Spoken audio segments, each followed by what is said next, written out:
Hey, how's it going?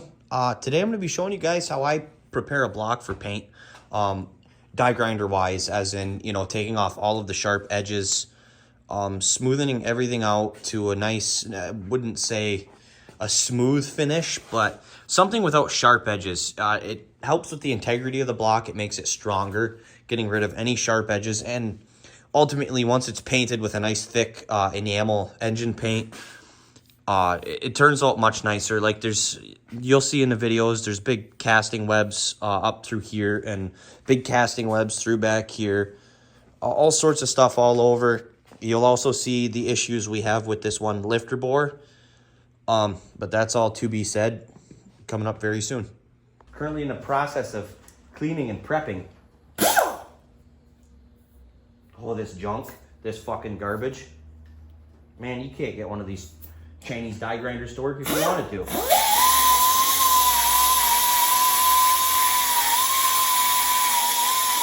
I need the squints. She's shooting.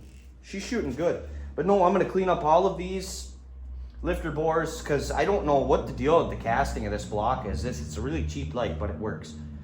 I don't know what the deal with this casting is on this block, but it is fucking awful. Other than that, though, we're going to run it because it's a big block Ford, and they're supposed to be tough. I'm about to punch out this fucking goddamn thing on here. You know what? That's getting taken off. It's garbage. Couldn't get that thing to work right if you wanted to. Oh, that works perfect. Just bend it.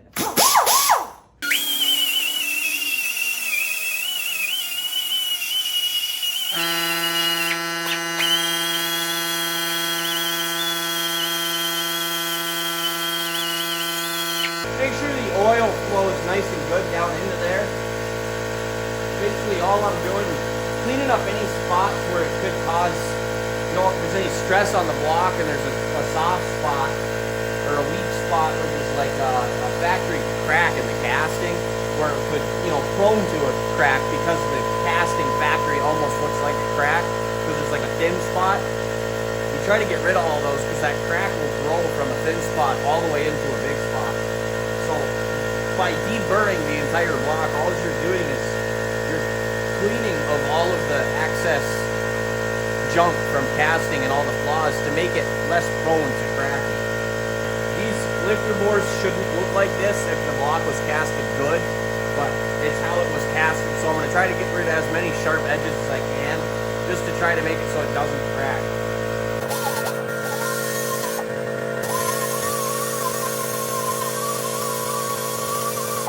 You want to try to remove as little material as possible just to keep the strength up. But I mean, if you got to remove more, like on this guy, I'm almost thinking about removing the material and grazing off another bridge.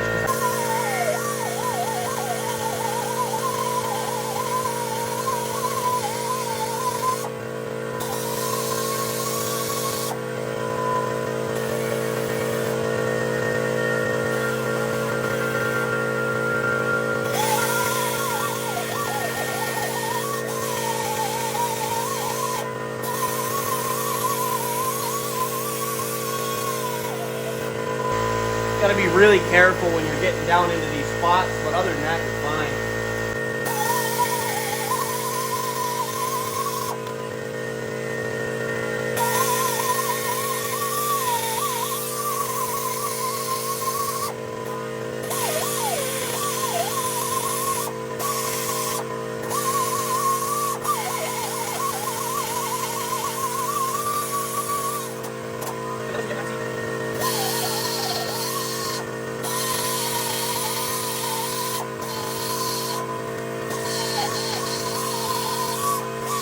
On the bottom here, I got my friend scraping the bottom of the oil pan gasket off, and then I'm gonna hit it with a really light flappy wheel after so I don't dig into the steel at all. But I'm gonna try to take the rest of that off, get it nice and down close to steel so we got a nice good mating surface for that. And then I'm gonna finish up on this block. I'm gonna take off spots like this where you can see all that rough edge. Try to get all that down so that it's all back to the bare casting, so everything's flat and smooth and angles are smooth. And the smoother the angles on everything, like even this, you could smooth that off if you wanted to. I personally wouldn't. I think it looks pretty good right out of the box. But stuff like this right there, You can see this. That needs to be taken down. All of that needs to be corrected. There's stuff on this side, this stuff right here. I mean, that all needs to be corrected and taken down 2 block, nice and smooth. You want it flush with whatever casting it's part of. There's all sorts of stuff that can be taken down on this side, and take the sharp angles off of everything, you know, all of this stuff. And it's a cheap block though, so it doesn't need to be perfect. It doesn't need to be Hot Rod Magazine. It's not going to be amazing, but it does need to look better than it is.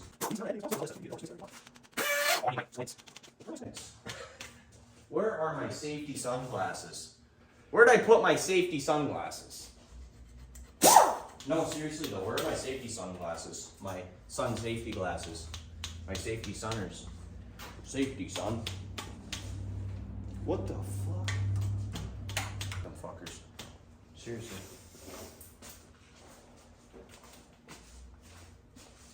Oh, what the fuck?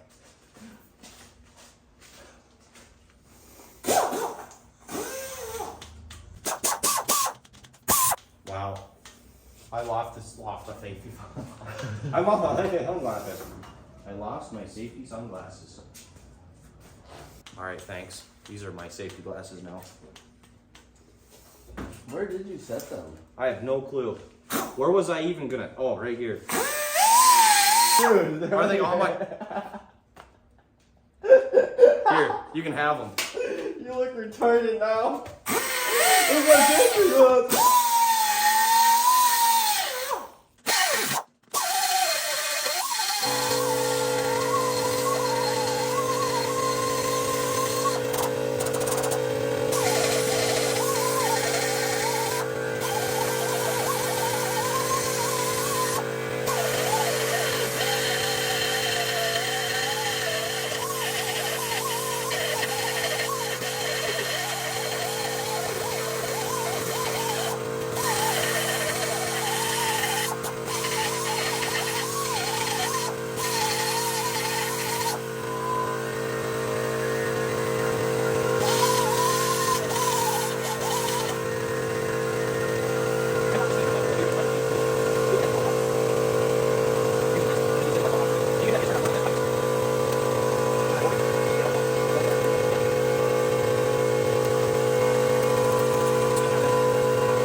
He's getting most of this just hard grease buildup scraped off of it, just to try to make it easier when we go to the pressure washer. But we got her down pretty bare.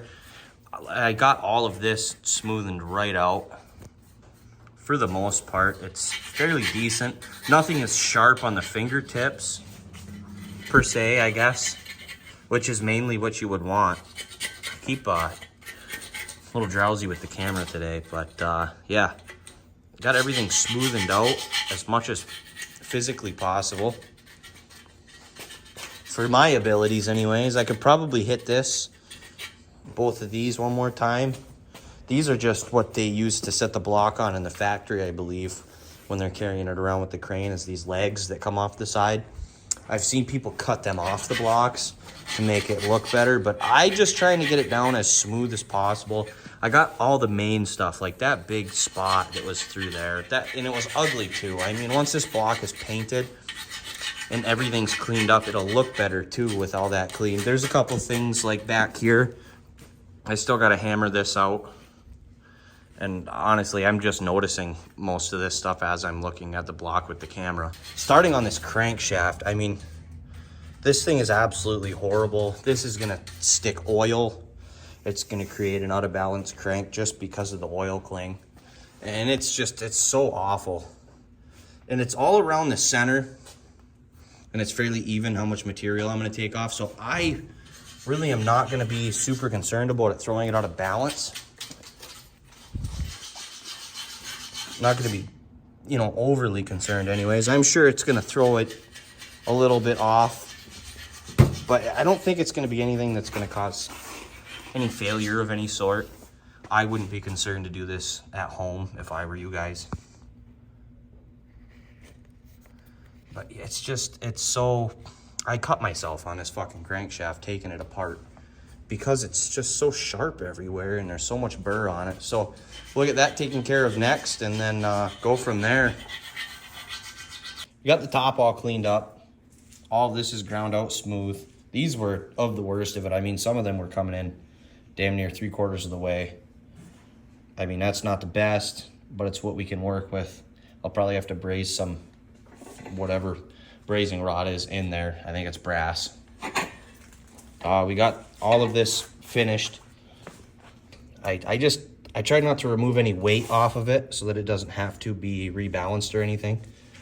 But I went through and I smoothed everything out that was rough edge that could cause a cling or any issues. And I got it about as good as I can, eyeballing it and using my fingers to feel it. But other than that, I think it looks pretty good and it should do the job. I really do appreciate you guys watching. Keep in tune. There's going to be a part 2 coming out.